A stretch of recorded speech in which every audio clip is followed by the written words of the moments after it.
RFI, la voix de l'Amérique.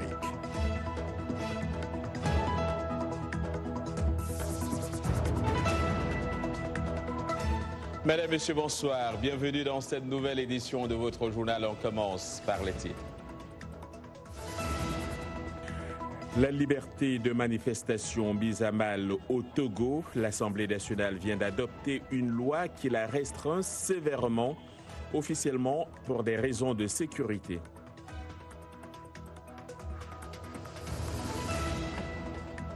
Une nouvelle vie pour les enfants soldats au Soudan du Sud. 32 d'entre eux ont récemment été libérés des rangs d'un groupe rebelle fidèle à l'ancien vice-président Riek Machar. Elles sont nombreuses, ces femmes, à exercer leur droit de vote aux États-Unis aujourd'hui. Et il y a 100 ans, ce n'était pas acquis. Nous reverrons dans ce journal le combat de ces femmes pour l'égalité devant les urnes.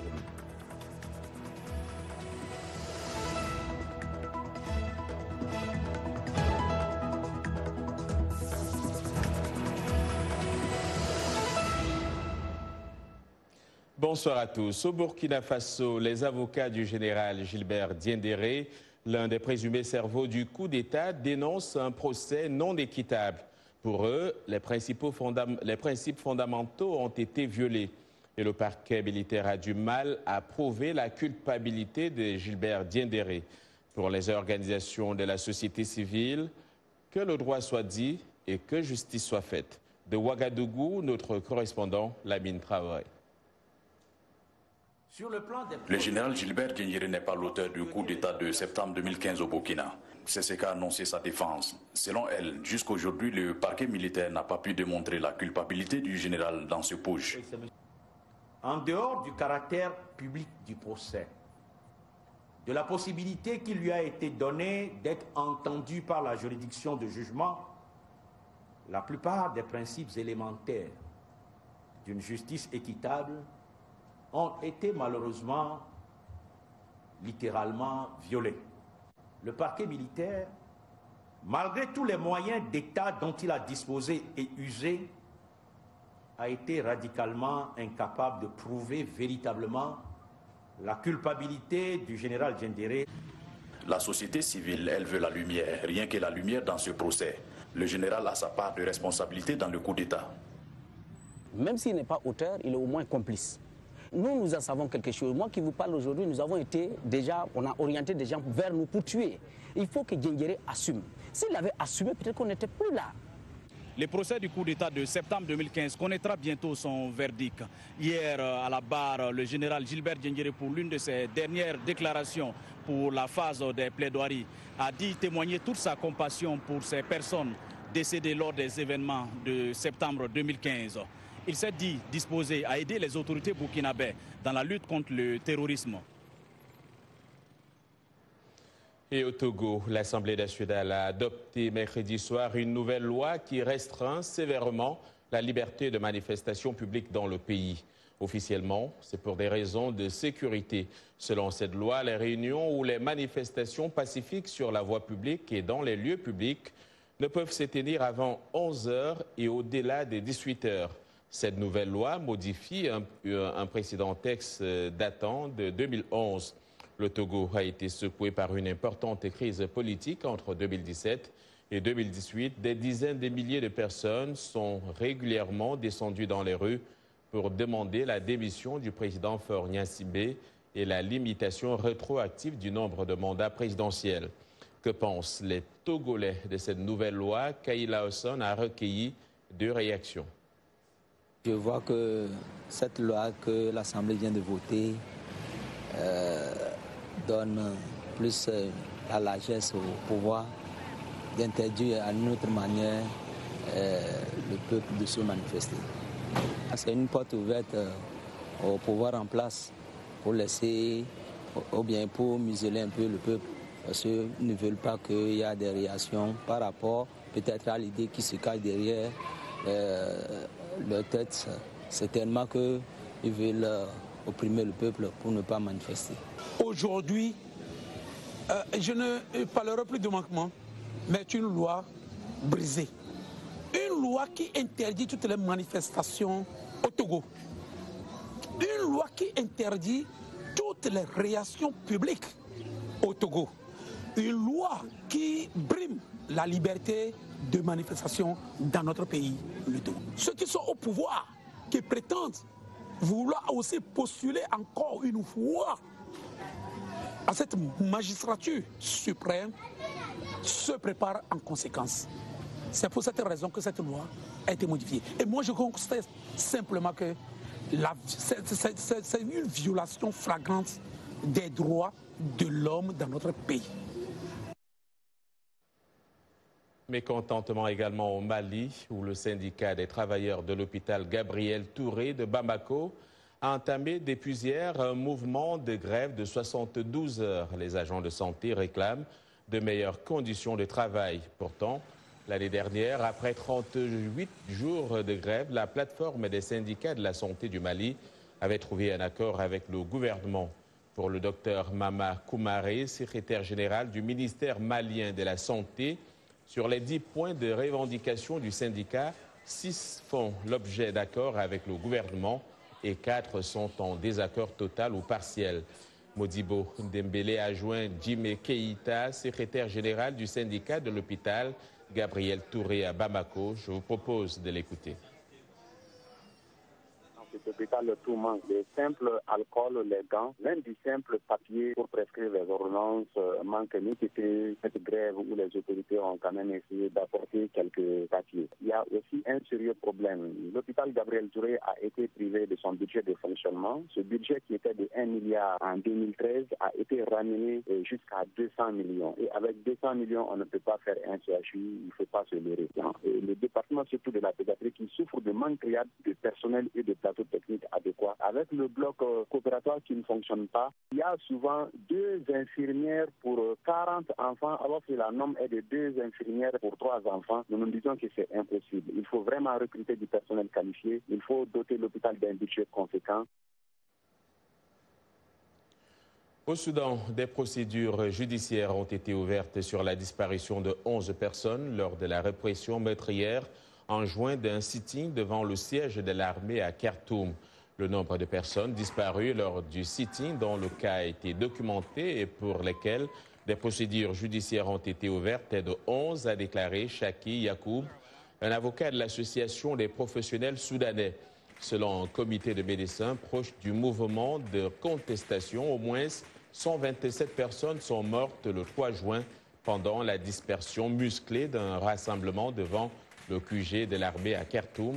Une enquête officielle a conclu fin juillet à l'implication de 8 paramilitaires des forces de soutien rapide aussi accusés de crimes au Darfour.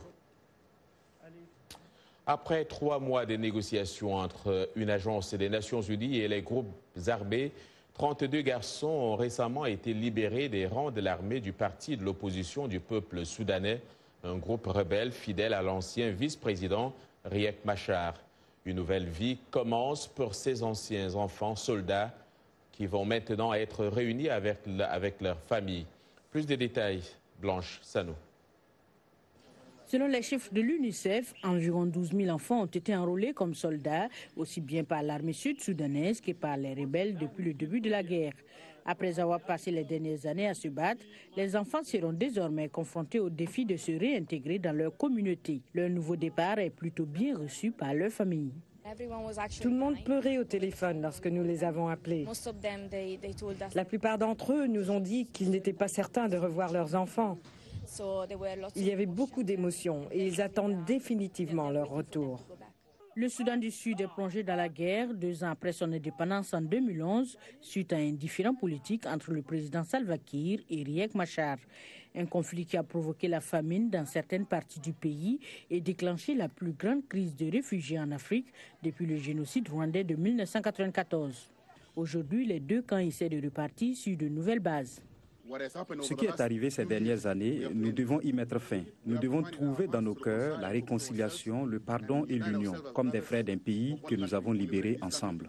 Pour ces enfants soldats souvent traumatisés, l'UNICEF et le gouvernement organisent des sessions d'activités psycho-éducatives pour leur apporter un soutien médical et assurer leur accès à l'éducation. Ils auront l'opportunité de participer à un processus thérapeutique pour poursuivre leur vie, se marier, avoir un enfant, retourner dans leur famille.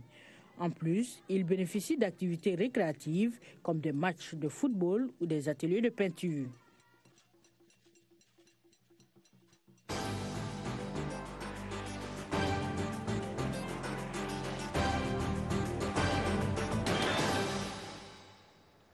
Cette année marque le 100e anniversaire de l'adoption du 19e amendement qui a accordé le droit de vote à des millions de femmes américaines.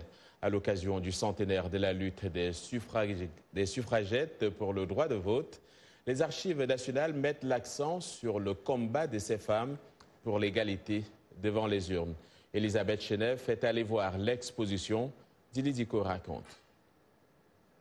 Les archives nationales de Washington conservent certaines des pièces les plus importantes de l'histoire américaine, comme le texte original du 19e amendement adopté par le Congrès américain il y a près d'un siècle. Il y a presque 100 ans, le 19e amendement est entré en vigueur, interdisant aux États et au gouvernement fédéral de refuser le droit de vote aux citoyens américains sur la base du sexe. Et ici, aux archives nationales, nous sommes très fiers de commémorer cet important anniversaire. Des suffragettes pionnières comme la militante des droits civiques Ida B. Wells Barnett, aux innombrables femmes qui ont fait la différence dans leur communauté au sein des diasporas, l'exposition Rightfully Hers, dont l'appellation sous-entend que le vote appartient aux femmes de droit, atteste des étapes que les femmes ont dû surmonter afin de pouvoir voter. C'est aussi le témoignage du fait que bien avant l'obtention du droit de vote, les femmes participaient activement à la démocratie américaine. À l'instar de Janet Rankin du Montana, qui a remporté un siège au Congrès en 1916 avant l'adoption du 19e amendement. Elle n'était pas seule. De nombreuses femmes ont servi leur pays pendant la Première Guerre mondiale, travaillant entre autres pour la Croix-Rouge. Et aux États-Unis, les femmes continuent à occuper une place prépondérante dans la vie politique. L'expo nous rappelle que le droit de vote, qui est un droit fondamental de la démocratie, n'est pas toujours garanti. Il a été obtenu grâce au travail de plusieurs générations de militants infatigables. La conservatrice Corinne Porter espère que le message de l'exposition résonne auprès des femmes du monde entier. Votre droit de vote est également votre voix au sein du gouvernement. Et je pense que c'est vrai dans le monde entier. Et donc, j'espère que les femmes aux 4 coins du monde le verront ainsi et continueront à voter pour faire pression là où elles peuvent. Tout en soulignant les victoires historiques du passé, l'exposition Rightfully Hers met également l'accent sur les défis auxquels les électeurs doivent encore faire face de nos jours. Une autre réforme toujours attendue ici aux États-Unis, celle des armes. Plus de 200 maires du pays appelle le Sénat à adopter en urgence de nouvelles lois pour réguler le marché des armes après les fusillades meurtrières du week-end dernier.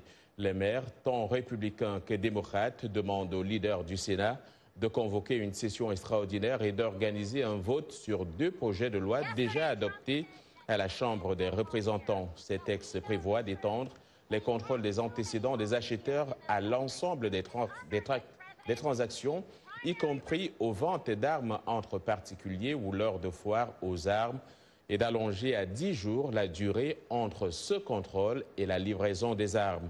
Le président Donald Trump a fait savoir hier qu'il était favorable à une disposition qui permettrait de confisquer les armes de personnes souffrant de troubles mentaux. Mais selon lui, il n'y a pas d'appétit politique à Washington pour des législations plus musclées comme celle adoptée par la Chambre ou pour l'interdiction des fusils d'assaut. La Chine demande aux diplomates américains basés à Hong Kong d'arrêter de s'immiscer dans les affaires du territoire après la révélation par des médias d'une rencontre avec des militants pro-démocratie. Le ministère chinois des Affaires étrangères a exprimé un profond mécontentement vis-à-vis des autorités américaines, mentionnant le reportage d'un média local. Vous regardez Le Monde aujourd'hui en direct de Washington sur VOA Afrique.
Le Monde aujourd'hui sur VOA Afrique, les titres de cette seconde partie de votre journal. Le lait maternel, un élément essentiel pour le bébé. Nous parlerons de cette initiative lancée en 2018 au Kenya pour fournir du lait aux nouveau-nés dont les mères ne peuvent allaiter. En sport, nous irons à Dakar à la rencontre de Bineta Diatta, une jeune basketteuse à la tête pleine de rêves. Et en football, un autre Sénégalais fait parler de lui, c'est Ismaïla Sarr qui quitte la Ligue 1 pour la Première Ligue.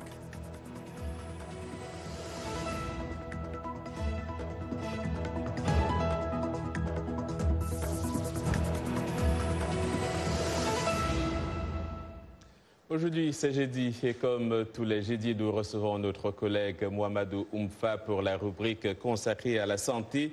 Bonsoir Mohamedou. Bonsoir John. Nous parlons de l'allaitement maternel du 1er au 7 août. C'était la semaine mondiale consacrée à cette forme d'alimentation. Il faut dire qu'il y a toujours des enfants qui ne sont pas allaités au lait maternel. Oui John, selon l'Organisation mondiale de la santé, au niveau mondial, seulement 40% des nourrissons de moins de 6 mois sont allaités exclusivement au lait. Alors les raisons pour lesquelles ces enfants ne sont pas allaités au lait maternel sont multiples. Il y a par exemple des enfants orphelins ou abandonnés qui ne peuvent recevoir ce type d'allaitement. C'est parfois aussi du fait de nombreuses mères qui retournent travailler et qui abandonnent l'allaitement au sein exclusif ou partiel car elles ne disposent pas d'assez de temps ou d'un endroit adéquat pour allaiter ou tirer et conserver leur lait sur le lieu de travail. Il y a aussi une tendance de plus en plus courante chez les jeunes mères qui considèrent que l'allaitement maternel abîme les seins et donc elles ne laitent pas le nouveau-né au lait maternel exclusif jusqu'à 6 mois comme le recommande l'OMS. Et c'est donc ces raisons et bien d'autres qui poussent les mères à sevrer leur nourrisson plus tôt que prévu, plutôt que recommandé selon l'OMS et offrent à cet effet du lait de substitution à leur nouveau-né. En tout cas, Mohamedou, j'ai été allaité au lait maternel pendant, maman, 1 an, 2 ans. Jusqu'à 6 mois au moins. En tout cas, il se dit que cette attitude est encouragée aussi par la disponibilité et toute la publicité faite sur les laits de substitution. Oui, John, il faut dire qu'il y a tout un vaste marché de substituts de lait maternel qui représente jusqu'à 45 milliards de dollars selon un rapport de l'OMS, de l'UNICEF et du réseau international des groupes d'action pour l'alimentation infantile. Un vrai business pour tous ces fabricants qui ont intérêt donc à ce que les femmes cessent d'allaiter le plus tôt possible. Peut-être faudrait-il, John, penser à des banques de lait maternel. C'est en tout cas une idée qui fait son chemin au Kenya où une telle banque a été lancée en 2018 à la maternité de l'hôpital de Pumwani, j'y parviens, au Kenya. Vous allez en apprendre davantage dans ce reportage qui a été réalisé par notre collègue Sarah Kimani, un reportage que j'ai traduit pour vous. Il y a quelques jours, Anne Oma a donné naissance à son deuxième bébé, une petite fille prématurée née 4 semaines avant le terme normal de sa grossesse. Oma est malade et ne peut pas allaiter son nouveau-né comme le recommande l'Organisation mondiale de la santé. Oma n'aurait eu d'autre choix que de recourir à du lait artificiel réputé moins sain. Heureusement, la maternité de l'hôpital de Pumwani à Nairobi dispose de lait maternel grâce à une banque de lait ouverte en mars 2018. La banque m'a aidée parce que quand j'ai eu mon bébé, je suis tombée malade et je ne pouvais pas allaiter. Pour alimenter cette banque de lait, l'hôpital s'appuie entre autres sur des mères qui fréquentent déjà les services de la maternité. Mes seins étaient gonflés et douloureux parce que quand j'ai accouché, ma fille était malade. Elle ne pouvait pas téter. J'ai donc choisi de faire un don aux femmes qui n'ont pas de lait ou aux bébés orphelins ou abandonnés. Le ministère kenyan de la Santé, en partenariat avec l'ONG américaine PATH, a lancé cette banque de lait en 2018. Une banque dont l'objectif est de réduire le nombre de décès de nouveau-nés à Nairobi, actuellement 39 fois plus élevé que la moyenne nationale au Kenya, en Tanzanie et en Ouganda. Même si seulement 58 bébés dans le besoin ont bénéficié de la banque de lait jusqu'à présent, le personnel de l'hôpital fait savoir que davantage de mères partent avec leur nouveau-né en bonne santé. Bien que le projet soit encore récent, nous avons constaté que le taux de mortalité néonatale est en train de diminuer considérablement. Cette banque de lait est en tout cas une aubaine pour de nombreux bébés, en particulier les prématurés comme le bébé Dan Oma. Selon l'Organisation mondiale de la santé, les bébés prématurés ont plus de chances de survie s'ils sont nourris au lait maternel. La banque de lait de l'hôpital de Pumwani est la première en Afrique de l'Est et la deuxième seulement sur le continent africain, avec une autre située en Afrique du Sud. Si cette banque fonctionne bien, les autorités kenyanes envisagent d'en créer d'autres à travers le pays. Merci à Sarah Kimani, Joseph, pour ce reportage. Alors, Mohamedou, on va finir en rappelant quelques avantages du lait maternel. Oui, John, il y a de nombreux avantages selon les experts. Le lait maternel apporte des nutriments nécessaires au développement de l'enfant et contient des anticorps qui protègent donc ces enfants contre des maladies courantes telles que la diarrhée et la pneumonie, les deux premières causes de mortalité de l'enfant dans le monde. Et selon l'OMS, si l'allaitement au sein devenait une pratique quasiment universelle, on sauverait près de 800 000 vies d'enfants chaque année. Et cet allaitement n'est pas seulement bénéfique pour l'enfant, il est aussi bénéfique pour les mères. L'allaitement maternel entraîne souvent un arrêt de règles, ce qui constitue une méthode naturelle de contraception chez la maman. Il y a plusieurs autres avantages. Et on parlera de ça dans nos prochaines éditions. Le lait maternel, très bon pour la santé. Merci Mohamedou Oumfa. On vous retrouve jeudi prochain. Alors, on va retrouver maintenant Yacouba Ouedraogo. C'est pour parler de sport. Yacouba, bonsoir. Bonsoir John et bonsoir à tous. Le Congolais Ben Malango doit retourner, disons, au tout-puissant Mazembe. Le club congolais de Lubumbashi a démenti un quelconque accord pour le transfert de son joueur. Absent depuis la reprise des entraînements, Ben Malango a été pris dans un traquenard d'agents de joueurs pour se retrouver à Casablanca au Maroc, sur le point d'être enrôlé par le Raja Club Athlétique. Vérification faite auprès de la Fédération congolaise de football. Avant d'inscrire le joueur à la Fédération marocaine, il a été constaté que Ben Malango est lié au tout-puissant Mazembe jusqu'en 2021. La Fédération marocaine a alors sommé au Raja de rapatrier l'attaquant congolais auprès de son club. Sur le marché des transferts, Ismaïla Sarr quitte la Ligue 1 française pour la Première Ligue anglaise. L'ailier sénégalais de Rennes s'est engagé avec Watford pour les 5 prochaines saisons.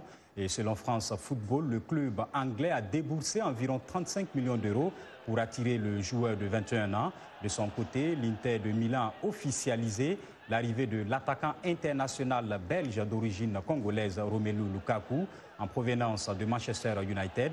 À 26 ans, il a signé un contrat de 5 ans. La presse italienne évoque un chiffre de 65 millions d'euros plus 10 millions au moins de primes et de bonus.